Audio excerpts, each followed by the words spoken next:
Okay, I'm Eric Kain. I'm Paul Tassi. We've been having some technical difficulties getting this podcast going today, so we're both going to be a little stressed out, Extra irritable, really, really grumpy. Yeah, I had microphone problems, and then the stupid Google Hangouts thing was broken, and so basically, yeah, technology sucks. No one should ever use it. It's bad. Yeah. So we've been gone for a long time. I was traveling a lot this summer. Paul was playing Pokemon Go.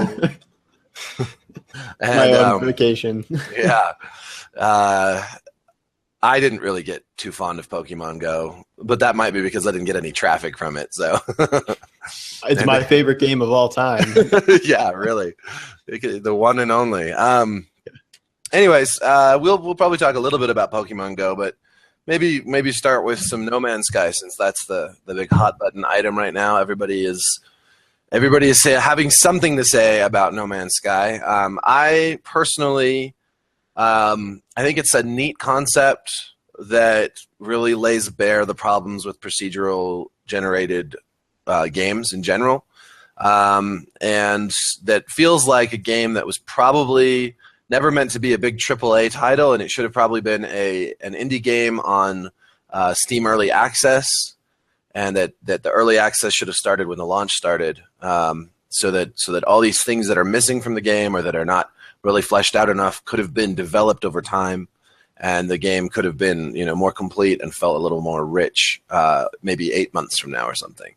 Either that, or I think that Hello Games should have come out when the game was released and it had all these changes and been really upfront and just told everybody, look, not everything that we wanted to have in the game is here, but we're working on it. It's all going to be free, and we're going to release this content regularly, and this game is going to be a living, breathing creation. But as it stands, I feel like the game was a letdown. The communication surrounding the game is one of the major culprits there, and really, the distance, the divide between expectations and outcome is too huge to reconcile. Yeah, I would agree with most of that, and I think that a lot of the problem comes from expectations, where I kind of purposely avoided too much of this, like reading all of the interviews and watching all the preview footage and stuff for all these years ahead of the game coming out. And I feel like my enjoyment of the game benefited from that, because I didn't know this big laundry list of things that had been cut over time or were missing. And you can see stuff kind of missing from the final product, but it wasn't as glaringly obvious as it was when I just saw this massive Reddit thread where some guy went through, with direct quotes, listed dozens of things that had been cut from the game over time, and a lot of those I never even knew about. But if I had been following the development of this game the entire time, and I expected all or most or even any of those things to be in the game, and then they just weren't there, I understand kind of now why more people are really upset about it. Whereas when I was first playing it, I'm like, oh, this is, I enjoy this, I'm having a good time. But I do also simultaneously kind of understand all the fan anger about it too. Yeah. Yeah. I was like you. I didn't read a ton about it. I mean, I try not to do that too much. It's kind of walking a fine line with writing about games, because you have to read about them to, and experience some of the preview material in order to cover them. But at the same time, you don't want to have everything spoiled, so that you can kind of go into the experience, with a clean slate, without a whole lot of predisposed notions. Well, if anything, my thing was that seeing all the hype around it, I'm like, the general impression I had was that there's no way this game is going to be kind of what's promised. I felt like that for years, and I feel like most people kind of have too, because all the stuff it was listing for a procedurally generated thing with this really small team, it seemed impossible even years ago. So I kind of lowered my expectations that way, where I think a lot of people, I guess, believe what they were told. And I mean, that's perfectly acceptable, because if a developer, says something, you kind of want to take them at their word. But this is kind of the old Peter Molyneux overpromise situation coming up again in kind of a new form. Yeah. Yeah, definitely. Yeah, and I think beyond just expectations, my personal experience with the game has been it can be really, really cool at times. It can be just sort of breathtaking, some of the worlds you do encounter.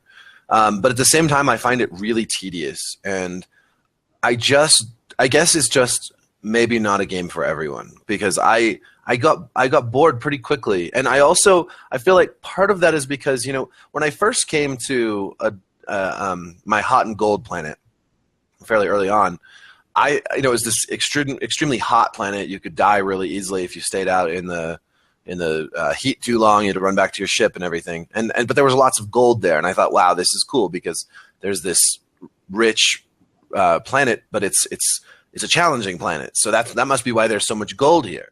But then the next planet I come to has just as much gold, but there's no extreme heat or anything. And I'm like, wow, I just spent all this time here because I thought that the closer to the sun or whatever, the better the minerals that you could discover and whatnot. So it felt kind of like, okay, well, wait a minute. So actually, the same resources are pretty much everywhere. There's not a whole lot of like challenge or purpose to the game, I feel like, and so I really lost interest in it quickly. And I feel like I didn't have to pay for the game because I got a review code. But I feel like if I had paid $60 for this experience, I'd feel pretty jaded. And I think that maybe if it had been marketed as an indie game, not with the backing of Sony or anything, an indie game, 10 people, $20 on Steam, maybe I would feel a lot different. Like, okay, well, this is a $20 game made by 10 people. This is pretty cool. But as it stands, it's like a full price $60 game. AAA, mounds of hype, and it gets old quickly. I mean, I don't know. You didn't get as bored with it as me, though. It kind of depends on your personality as a gamer, because I completely understand your perspective and where you're coming from and where a lot of reviewers are coming from. But then again, I am the type of person who is okay with endlessly farming like Diablo 3 in the same 12 areas over and over again, getting the same items for like incremental increases to my character. So I'm kind of a fan of this mindless farming, just chill type of game where I've been playing Overwatch and I play these challenging single player games, but to me this is something that it didn't really have a parallel experience, and I liked it for that. I liked that I could just chill and listen to a podcast and sail around and mine and stuff, and I really enjoyed that. I will say I'm starting to sour on it a little bit because I've been taking my time and I haven't finished either of the main quest lines, the Atlas or getting the Center of the Universe, but I've heard that both are kind of disappointing. Without hearing exact spoilers, I've just heard that they're both kind of letdowns. And I'm slowly realizing that really the only thing I'm working toward is just buying kind of the most expensive ship I can and then getting the biggest Omni tool. And other than that, I don't know. I feel like for as much as the game wants to be about exploration and seeing all this weird stuff, you kind of see all the weird stuff, or as much as it has to offer, after, I don't know, maybe 5 or 6 hours, and then you're kind of just repeating. And it's weird. You can slowly have kind of discovered that you have your like hot and gold planet, where it's a planet you found, you really like it, like it's your planet that you were attached to. And I just found a planet like that too, where it's in a system where you can sell bypass chips for double money, and bypass chips cost like 10 iron and 10 plutonium. So I can make like 600,000 in like, a couple seconds of mining. And there's a planet there that has it's like ultra toxic, but it has some rare item that spawns on the ground, some sort of cube. And I can sell those for $25,000 a pop. So I'm doing these $1 million farming runs now back and forth to this planet. And like, I almost feel like I've kind of found like a home system at last, where like I don't even want to leave, because now I don't know how I'm going to get back there. And this is the most, I'm just going to farm until I get like 30 million and can buy the best ship I've ever seen. And then maybe I'll keep going to the center or whatever. So like, I think the goal of the game is kind of what you make it. But I feel like for 90% of the player base, that's going to be too frustrating and tedious to make for an effective game. So I understand why people are kind of petering out before, because there's no ends. You're just going to quit eventually out of boredom, pretty much no matter what. Yeah. Like there's going to be a couple people that put 1,000, 2,000 hours into this, but that's not going to be the vast majority of people. Yeah, I feel like one of the problems is just, yeah, you can buy better ships and get better Omni tools, but you never really grow attached to a character, even your own character. Like, there's no customization of your own character. There's no, like, and the times where, you mentioned Diablo 3. Well, at least in Diablo 3, well, first of all, you're fighting, and you're using your elaborate array of skills that you've picked up and gotten improved over time. And then you're also customizing your character, which you see all the time. And so there's a lot of different little like rewards that are being ticked off as you, mindlessly grind to some degree, yeah. Whereas in No Man's Sky, yeah, you can get a better ship, but most of the time you're not even going to see what that ship looks like. You can't customize your character at all. You can't ever see your character. There's not, there's the stories, but I'm not surprised they're a letdown at the end because there's no attachment to the people or really anything going on in the game. Like, I never felt attached to any of the aliens. I don't feel attached to my, invisible avatar. I think the one kind of quest line, maybe the only one that kind of works for me, like in a game that almost doesn't have quest lines, is the one where you learn the language of the different aliens. Because I like collecting all the words. I like slowly understanding more and more of what they're saying as time goes on. Unfortunately, that kind of dead ends because they never really end up saying anything terribly useful. So it's just better, a way to better figure out which is the correct dialogue option to use. So it's kind of an underwhelming use for what I think is a really kind of cool and innovative system. But it, like most things in the game, it's kind of a dead end. So it's kind of a wasted opportunity. Yeah, I don't know how to. I had made all these suggestions for what they could have done differently, and it really, of course, most of them would fundamentally change the game, other than a couple like quality of life things. But to me, it kind of boils down to like the whole concept of creating a game that is just built on randomness and grind. Like, I love the visual, the aesthetic, the sort of the mood that the game has. But I wonder if it had been a game with without so much randomness, with actual planets and crafted areas, handcrafted areas, and really interesting puzzles, or just. This is the problem. Is like we go into the Destiny analogy where people kind of wish that this is what Destiny was. Like the world exploration was this kind of infinite possibility thing combined with like really good RPG and shooter mechanics, but instead you had Destiny, which had like 4 planetary zones when people thought they were going to be exploring the universe, and then you have No Man's Sky that has this great infinite universe, but it's one of the most shallow kind of sci-fi experiences out there for that reason.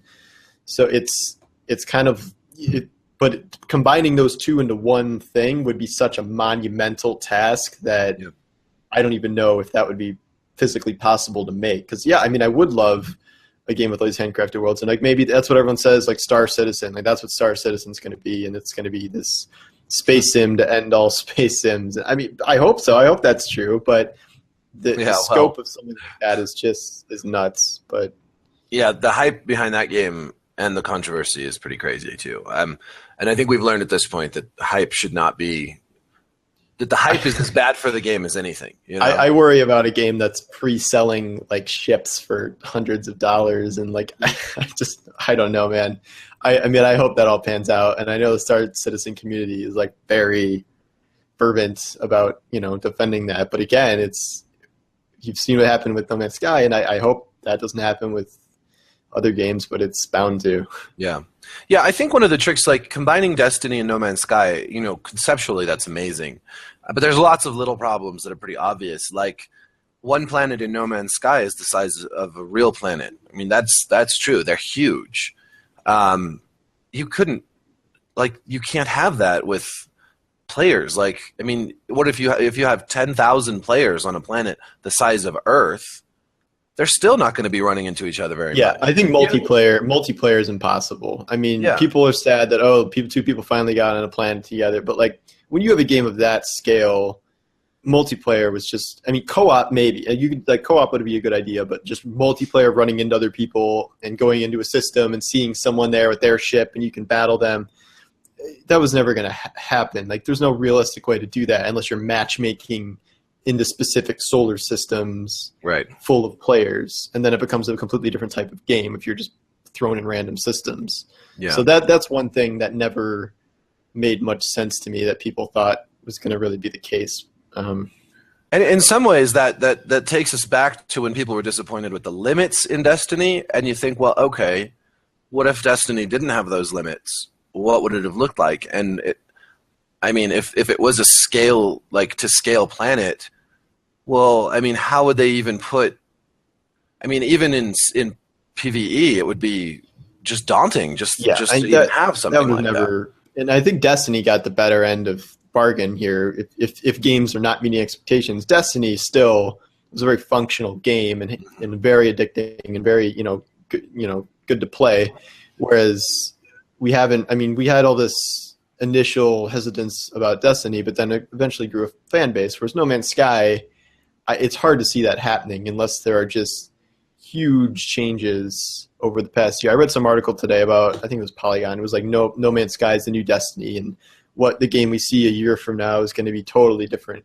And I assume it's going to add a lot of features, but changing kind of the core of the way the game works, I just think there's a certain amount of stuff you're just never going to see. So I don't know what that will do to satisfy players that are, what if you add 5 of the 80 features people wanted to see, is that going to be enough? Like, even if it's really a lot of work, I kind of don't think so. Yeah, well, it's hard. It's hard to imagine. They're such different games. Like Destiny maintains a fan base because of its community, because it's multiplayer. Even the PvE is co-op. So there's always a reason, and there's always a reason because it's an RPG. There's always something to keep you coming back, to upgrade your character, to get better stuff, and to play against one another. I mean, there's a lot of reasons to come back to Destiny. No Man's Sky, you're flying alone, and there's only so much that you can have in terms of goals. So I don't think that that's a very good comparison. And I think even if No Man's Sky gets better, it's still not going to be the kind of game that keeps people coming back every little expansion or whatever. I mean, we're about to see Rise of Iron with Destiny, and that's going to bring hordes of players back to Destiny. I mean, it's a formula that's really obviously works. I think that there are still things Destiny could learn from No Man's Sky. Like I think that there could be a little bit more freedom. I would still love to be able to just maneuver a ship, even if there's no dogfighting or whatnot. Just like even during that load screen, just be able to like fly it around or something, or like see it when I land, things like that would be really cool. But overall, an open space version of Destiny would be incredibly difficult to actually implement. Star Citizen. Star Citizen, yes, that's where we should pin all of our hopes. The great hope. It surely will not be overhyped at all. No, not a bit. And then there's Elite Dangerous, which I haven't played yet, which I suppose I should. I have it on my Oculus Rift, that I haven't played it yet. Yeah. Do you ever use your Oculus Rift? I keep telling myself, I'm like, all right, I'm just going to beat this next game, and then I'm going to check out some of the Oculus Rift stuff. And then it's been like 2 months, and I still haven't done it. I know. I'm kind of like, damn, that was a lot of money to spend.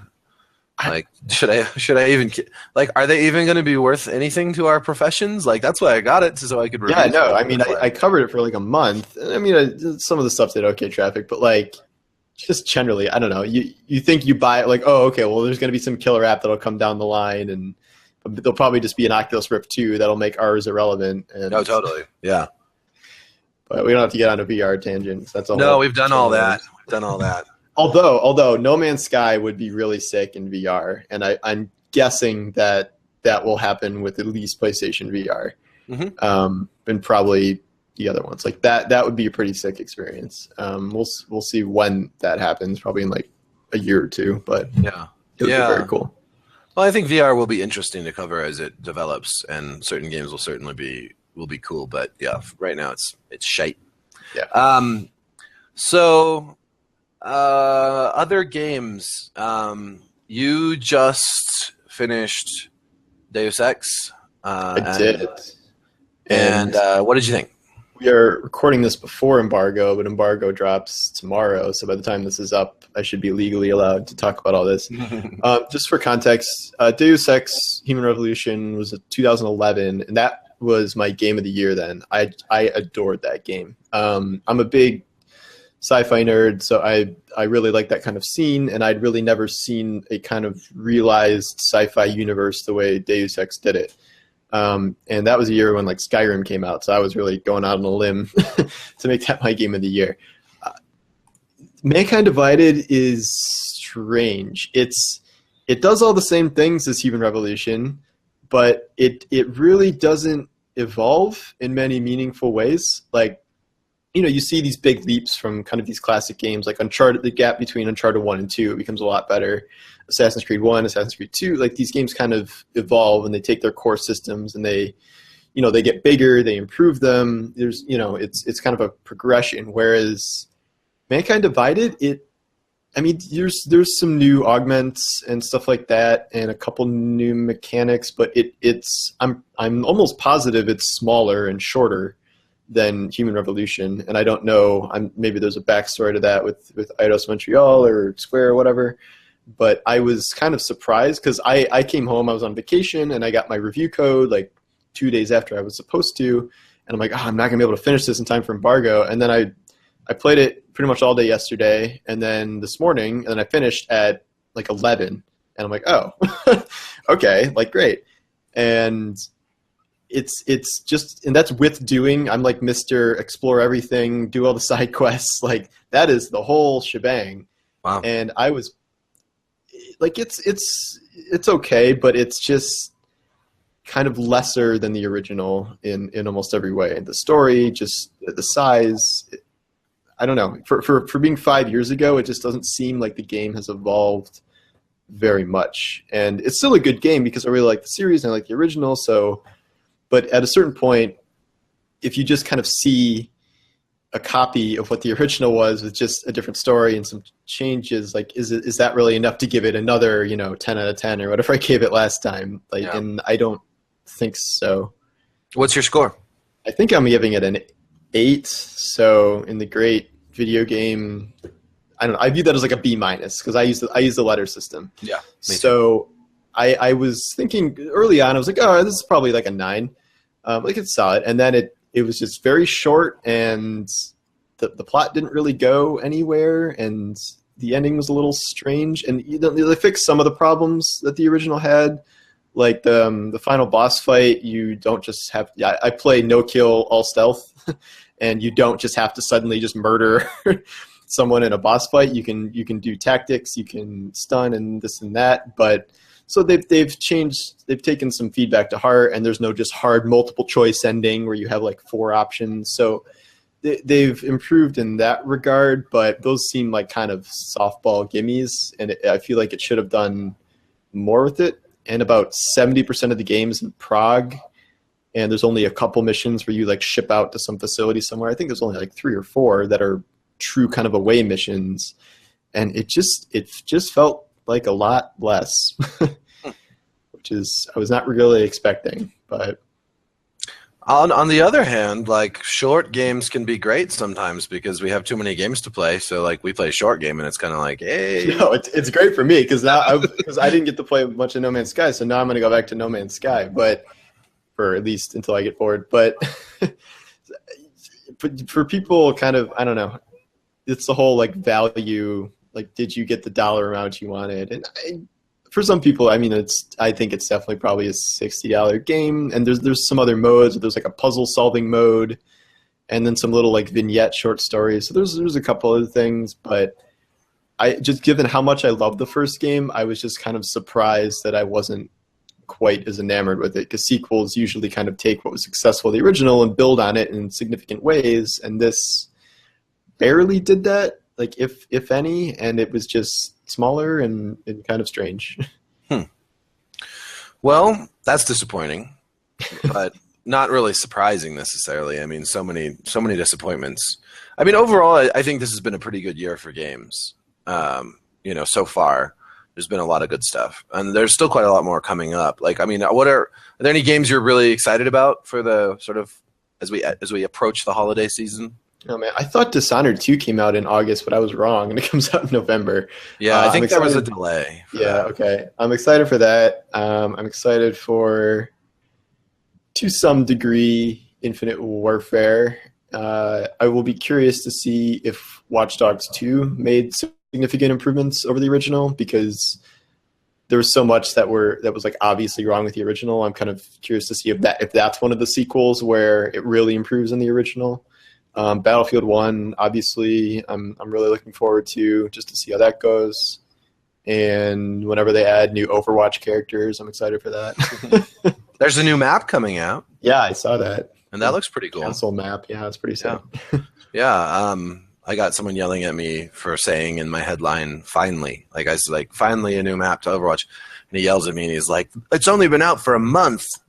And I'm like, no, it's been out for 3 months. And like 12 maps in 3 months, they do start to get a little repetitive. So yeah, I think the content is kind of weird for this, where they did these kind of like big bundles during like the beta period where they did three heroes and then 3 maps, I think.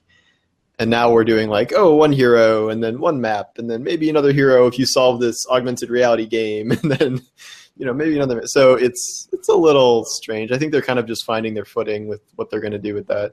Yeah. But what about you? What games are you looking forward to? Well, most of the ones you mentioned. Also, Neo. Did you try the demo for Neo, the Samurai game? Yeah.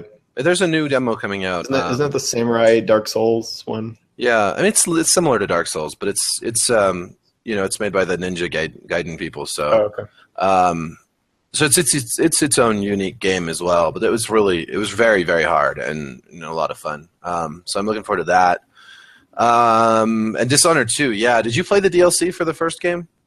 Yeah, I did. Yeah. How good that DLC was makes me very excited for the sequel, because they obviously learned a lot just in between the main game and the DLC. I felt like they kind of really buttoned it down. And so, yeah, the sequel, very excited for that. Oh God, I'd have to like pull up a list. Yeah, of games coming out. I'm Well, missing there's Abduction, a game from the Mist guys. Okay.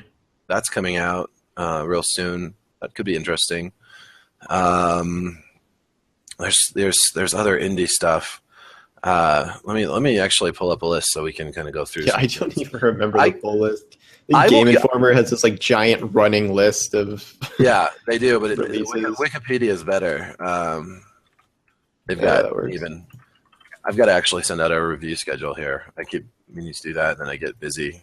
I feel like I've been recovering from my vacation, which the vacation was fun. We ended up playing. There was an old classic NES system there at the cabin, and we didn't have internet or anything like that. I was gonna say, it was like Pokemon Go.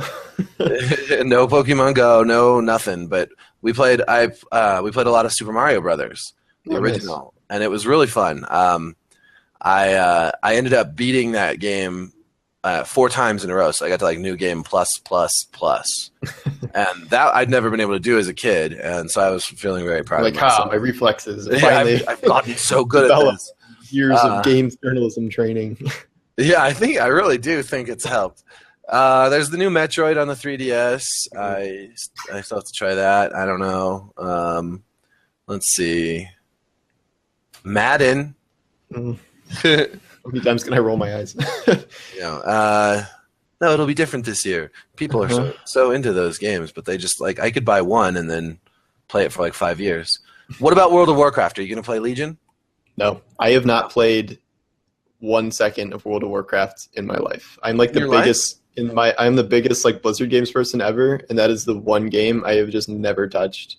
I can't believe that. That seems like you're kind of like. I think I originally just didn't play it because I knew I would get too addicted to it, and I heard all these like horror stories, so I stayed away. And now at this point, it's like too late. So, Persona 5. I'm really looking forward to that. Did you ever play any Persona games? Just a little bit, not a ton, but you got to kind of get it. Really anticipated. Yeah, you can't really just play a little bit of those. Like when I started, so I started at Persona 4 on the Vita actually, and so Persona 4 Golden. And after about 3 hours of that game, I was like, man, people keep telling me this is great, but I am so bored, and I have no idea why I'm even playing this. And then suddenly it just starts to click, and then it's fantastic. So I'm really excited for that. Let's see.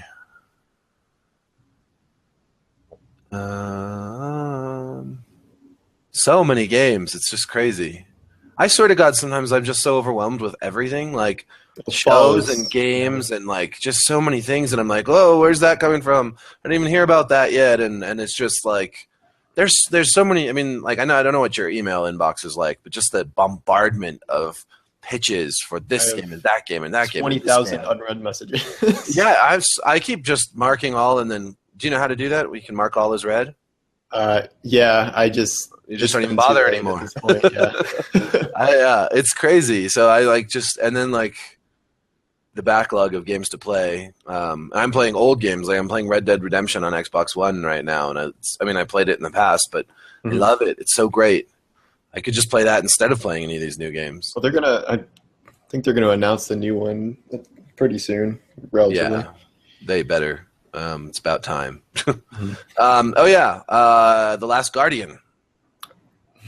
I don't know whether to be excited or terrified for that one because it's been so long coming. I think it'll be mechanically good and thematically good. It's just that the tech has to be aged pretty significantly at this point, at least from what I've seen. And I mean that's fine. Like you don't need the greatest visuals or whatever, but if it's a good game, that's all that really matters in the end. I think it'll get some flack if it's underwhelming, but again, that's one of those games where it's been 8 years in the making or whatever, so it's how can it really possibly live up to that? But it's probably not going to be Duke Nukem forever either, so yeah, well, hopefully not.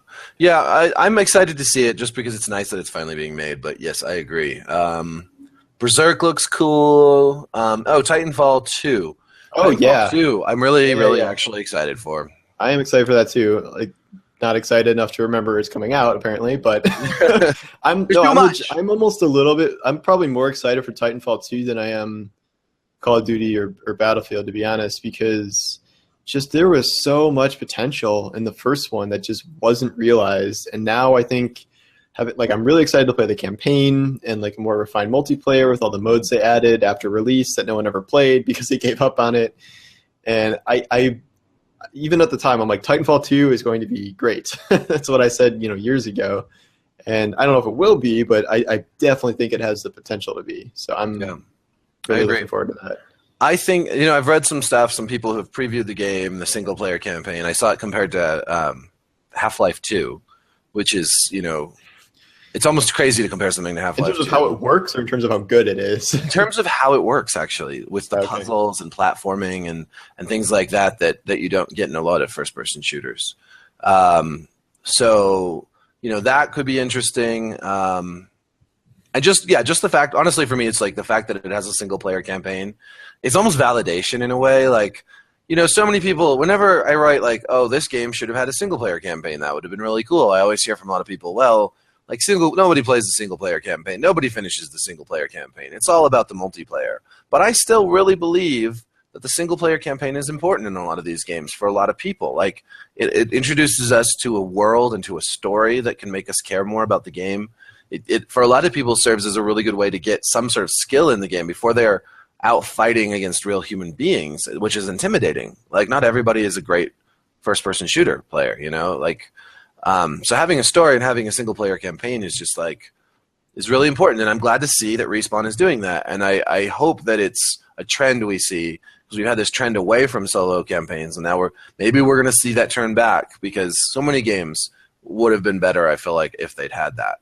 Yeah, especially with new IPs. Like it's really tough. Like Evolve had this problem, Titanfall had this problem where it's tough to introduce just a completely new world with pretty much no context. Like you're expected to kind of make sense of it from these little dialogue snippets, but that's just, it's not enough. And I get that single player campaigns are expensive and this and that, but I don't think you would have series like Halo and Gears of War, those are multiplayer series, so it's really competitive multiplayer scenes, but I don't think you would have had those without Marcus Phoenix or Master Chief in the single player campaign. Like those just wouldn't be what they are. And I think a lot of games are kind of trying to jump the gun. And like Overwatch is, I think, done kind of a good job of bridging that gap where they put so much work into character building outside the game that it kind of works, but most games aren't really doing that, and I think that's kind of necessary.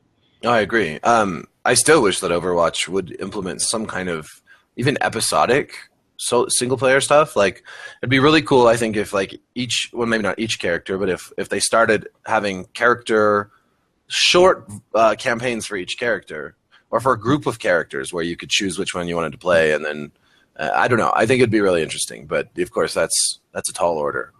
But yeah, I mean, a Halo without the solo campaign, even though multiplayer is where everyone stays for the longest. I mean, that just the very rich lore and even books and comic books and everything built around that the character of Master Chief, and also just around that universe.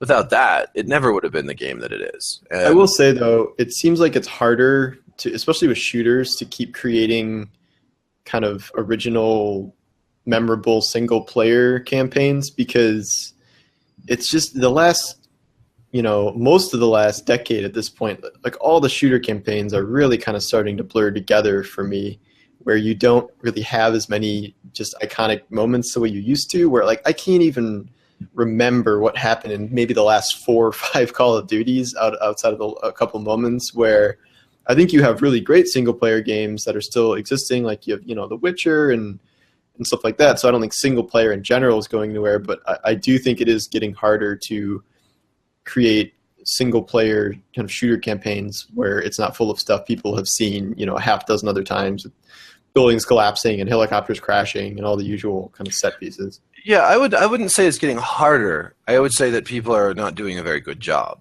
I think that's probably more accurate. Like, think of Dishonored. Like, that's a first-person shooter, basically. Like, it's a, obviously there's a lot of melee and there's a lot of magic and things like that, but essentially it's a first-person shooter, and it does a great job of creating, I think, a lot of memorable and interesting stuff. And I think that if game developers and the companies that control them were trying to be a little more creative, I think they could still make. I mean, and even like I just replayed the first Modern Warfare, Call of Duty 4, and it's a great game. Also, not necessarily because there's like these enormously memorable moments, but just because it's such a well constructed campaign. And then a lot of the following Call of Duties, I feel like, started trading in that sort of more tactical and an interesting, like, gritty feel for just like big set pieces, but like you said, buildings blowing up and like just the bigger, and it starts, and then the actual gameplay suffers, I feel like. And but I really think that there's plenty of room to still create interesting levels, to still have really interesting mechanics. I just don't think that it's being done enough. And I think that there's some sort of, I think that that's partly the consolidation and corporatization of a lot of these development teams, and there needs to be a sort of pendulum shift where people are given a little bit more freedom. It's not really happening as well. I mean, to some degree, there's interesting stuff coming out of the indie side, but in shooters, a lot of that is multiplayer driven or just really kind of like out there. Well, it's a lot of work for relatively little gain from their perspective, where you can't really monetize, because in Call of Duty, for instance, you're monetizing map packs or like whatever the loot box currency is they have now, but you're not monetizing the single player campaign. Like, you're not really even adding new DLC to that. Whereas The Witcher can make money from $40 DLC or whatever. Most of these shooter campaigns aren't really doing that. So it's a ton of money to invest in these big cinematic campaigns, but it's just, you don't really yield a lot. Where if you have a game like Uncharted, where pretty like 90% of the appeal for most people is probably the really engaging 20-hour single-player campaign. For these shooters, where it's like these 5, 6, 7-hour campaigns, that I feel like that's why a lot less effort has kind of gone into it. Yeah, and that makes sense. But as a fan of shooters, it is disappointing. Although I did like Doom, I thought that was really good. Oh yeah, that was the best single player campaign in a very long time. It dragged a little bit by the end, but overall it was. And Wolfenstein, I thought, was also, the new Wolfenstein games have been really quality. So there's still a market for it, I think, and there's still some good people working on them. So hopefully Titanfall 2, does like surprise us all with its single player, and because I think we can be pretty confident that the multiplayer will be fun, as long as there's enough content to keep people playing. You know what I really wished had a single player campaign, almost more than anything, was Rainbow Six Siege. Just because I really like the gameplay in that game, and I feel like it would have been really fun to have, just more of a something with that. But Yeah, I don't know. It's hard to say. Maybe it would have just been a 4-hour campaign with a lot of cutscenes and big, crazy, flashy stuff, which is not what I want. Right. I want interesting levels, and that's what you don't get in. I mean, you get good maps in multiplayer, but you don't get interesting levels. And that's something that I've always enjoyed about. I was some of my fondest memories, I think, in games are just like the cool levels that you can go through. And a couple more games coming out. Are you going to play Pokemon Sun and Moon? I might. I haven't played an official Pokemon game since Gold and Silver.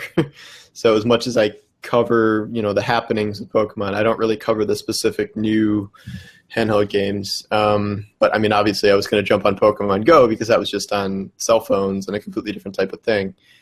I don't know. I mean, those games seem to be still doing well and selling well. And I'm really curious to see if that series, or there's going to be kind of a sister series on the NX, if the NX is a mobile handheld thing, comes to pass. Whereas that's the rumor, is that there is a Pokemon game in the works for the NX, for the portable version and the home console version or whatever. And I don't know if that's an adaptation of Sun or Moon or if it's its own thing, but that could be a potential game changer depending on how it's handled. But yeah, the NX is the biggest of all risks, so we'll see. Yeah, that I remember, God, years ago, and even before the NX was announced, writing about how Nintendo could and maybe should do a hybrid system like that, because but it is such a. I mean, do you think it's a good idea fundamentally? I don't know. I think it depends on how it's such a risk. I mean,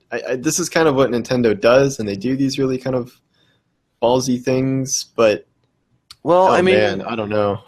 it does have a lot of potential reward, though. Also, I mean, if you can take your system and you can play it on the go, like on the bus or wherever, and then you can meet up with other people and play with them in local.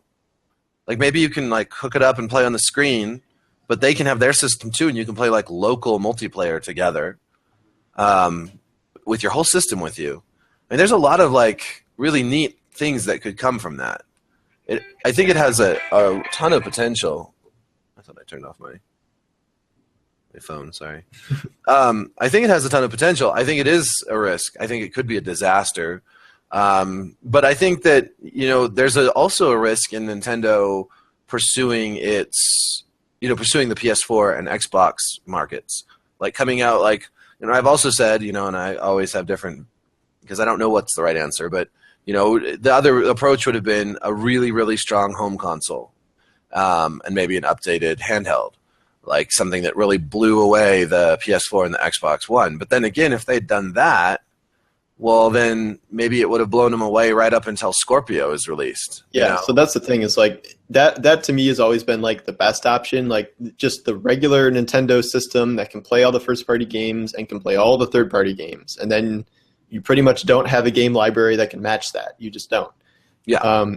Because of Nintendo's just amazing exclusives. But I don't think they're physically able to make that. Like maybe if they put all their eggs in that basket, they could do one that is going to surpass PS4 and Xbox One. But now, even if they did that, they would be immediately leapfrogged by Scorpio and Neo, and they were never going to make a system like more powerful than Scorpio.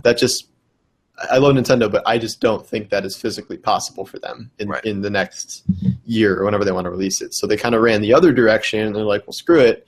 Our strength is handheld and these quirky, things that go on. And I think there's kind of a perfect world's best case scenario for it, which is kind of what you've described. And it becomes this whole new kind of genre of thing that takes off, and it's, Wii-like levels of success and everyone loves it. Or you kind of get the worst of all worlds, where you have a home console that is dramatically underperforming compared to its competition, and you have a handheld that is bulkier than a normal handheld with terrible battery life. Just the Wii U gamepad alone makes me very concerned for the battery life of a potential NX handheld. I'll just say that. But I mean, I don't know. You've been writing about how Pokemon needs to come to the home console for a while, and I play a game like like Fire Emblem or something, and I think, man, this would be cool if it was on, the Wii U or something. And now they, if this is what it is, and it is done properly, they won't have to even think about it anymore. All of their mobile games, handheld games, will be able to be played on a TV, and all of their TV games will be able to be played on a handheld. They come out with the new Super Mario Galaxy or whatever, and it's going to be both a handheld and a console game. That's like kind of huge, because one of the big problems with the Wii U is the lack of content, but certainly the 3DS has a whole bunch of content. Now, if all that content's coming to one system, that system's going to have a tremendous amount more content than what we're used to. And that is right there is a huge benefit to whatever system it is. That is true, but it makes me wonder about kind of what the bar of success is going to be for this thing, because we don't know for sure if they're scrapping a standalone handheld system, but someone very much wants to talk to you. It's like a different number, so I don't know. Oh well, I'll call them back in a bit. Yeah, 2 totally different numbers. But the point is that if they're combining a handheld and console, won't they have to, if unless they're continuing to make handhelds or continuing to make other consoles, won't the sales kind of have to be more than the total of what it was before, like the 3DS plus the Wii U? And that seems like a pretty tall order, because it's great for the player to kind of have everything available on one system, but are they going to sell 20, 30 million NXs, 40 million NXs? Oh man, that would be nice, but that's true. But on the other hand, if they can streamline their development process so that they're not making separate games for separate systems, then they will have. I would imagine that the efficiency gains and the cost would go down quite a lot for development. But yeah, that's a totally valid concern. They are going to. No matter what they do, they really are going to have to sell a lot of units to keep justifying a hardware business, I think, because the Wii U is just absolutely abysmal. And then I think a lot of it will come down to how they market, because just the very essence of the Wii U, the name of the Wii U, was so bad. And their approach to marketing that console, I still, to this day, people don't know what that is. Whereas everybody kind of knows what a PlayStation 4 is. They know it's different than Do you think they're going to keep NX, or is that a code name and it's going to be like Nintendo Go or something? Oh, yeah. I think at this point they should just keep the NX. Those of us who live and breathe video games and write about them, and people who really care, all know about the NX, but still the wider parents buying for their kids probably don't. So I think they should come up with the best name they can, and I think they should have Nintendo. I always wanted it to be like the Super Nintendo was the perfect name. So having it called something like that, I think would be really. I know you wanted to do the Super Wii back then. Well, I did at first because the Wii get away was from such a the success. Wii name now. Now it's done. Yeah, it's got to be done. It's got to be done, because they have to disassociate themselves with that. Mm-hmm. They need to stand out. But this, yeah, Nintendo Go isn't bad. I don't know what they're going to call it, but it should invoke the Nintendo brand clearly, and it should differentiate itself clearly. And then they should really they just need to have a better marketing, and they need to have a lot of content at launch, which I always say, and none of these console makers ever do. There's almost, no one ever really launches with this enormous kind of slate of great games. And but the rumors about the NX allegedly is that it could launch with Breath of the Wild, Pokemon, and some Mario game, which would be just huge. Potentially, if they could actually manage that, it might create kind of a drought for a while if they use up their 3 heavy hitters right away. But with these other new consoles probably launching next year, they're going to kind of have to keep the spotlight on them somehow, and that would be a hell of a way to do it. I don't even know if I believe the NX is coming out in March or not. It says it's going to, but yeah, it's impossible to know. I almost never believe any sort of release dates for anything. Well, Nintendo's a particularly bad offender of delays, and so this is technically the first announced date. Technically, it was maybe delayed out of this year to March, but that was never official. But now this is the first official date, so. But we don't even know the name of it. Oh, it's June. Just kidding. And they're like, we're just going to do holiday. Yeah, which makes sense too. I think a holiday launch is always good, but well, they'd be up against Scorpio at the very least. I don't have no idea what's going on with Neo, like when that's supposed to come out. Well, we should know soon. I think they're going to announce in September. In like 2 weeks or 3 weeks or whatever. I keep hearing rumors that it is still supposed to come out this fall, which seems insane to me. But yeah, I don't think anyone. I think everyone is just on such uncertain footing right now because it's like, I think that Scorpio really took Sony by surprise, and now Sony is revising what maybe they think the development life for these consoles should be. Because Scorpio is a real, 4 times more powerful is a real step up in power. And the Neo is only going to be a little nudge. So, now what is it? Before we're thinking, okay, it's just a little nudge to help it along the way, and maybe we'll see that incremental. But now we have a Scorpio, which is like, this is a major step forward for Xbox One. So it really it throws a big... Allegedly. Well, allegedly, yeah. Although now they almost have to make it that way because now the expectations have changed. Still, the only thing I keep hearing is about like 4K and how that's like the main focus of both of these. And I mean, that's great. And I have a 4K TV now, so I'm pumped for that. But it's just the fundamental concept of getting people to spend another $400 or $500 or spend $500 instead of like $200 for a normal Xbox. And then get a 4K TV. Oh, well, yeah. So I don't know. I think they need to make a really strong case for it. And we don't really know enough about either to say if they're doing a good or bad job of that yet. But at least from initial impressions, it's going to be quite a job they have in their hands, I think. Yeah. No, I agree. The last couple games that I would say I'm excited for this year, I'm not really excited for Watch Dogs 2. And I'm probably missing some, but I would say Gravity Rush 2 on the PS4. Did you ever play the first Gravity Rush? Nope. Yeah, it was a pretty neat game. You should check it out. But Gravity Rush 2, that could be cool. And then South Park, The Fractured Butthole. Ah, yes. Which is a great name. I liked the first South Park RPG quite a lot. It had a lot of technical issues, but it was a really entertaining game. So hopefully this one just carries on with more of the same in that regard and a little maybe hopefully fewer issues technically. Mm-hmm. Because it was some of my favorite South Park content in years. But other than that, I mean, I'm just pretty much the same. That's enough. It's like a dozen ad. I know. How are we going to? Plus all the TV we're going to be watching and reviewing again. God, yeah, like Walking Dead. 25 straight weeks of The Walking Dead or whatever it'll be. I know, really. Seriously, we're going to have such zombie fatigue. Yeah. Who do you think's dead? Who do you think Negan killed? Abraham. Yeah, me too. It's got to be Abraham, right? It's Abraham or Eugene. I think those are the only options. Yeah. But I think it's Abraham. He makes the most sense. That's the only reason I can think of where they spared him from his original death, just so they could make him die now. Yeah. Yeah, and he's an annoying character anyway, so.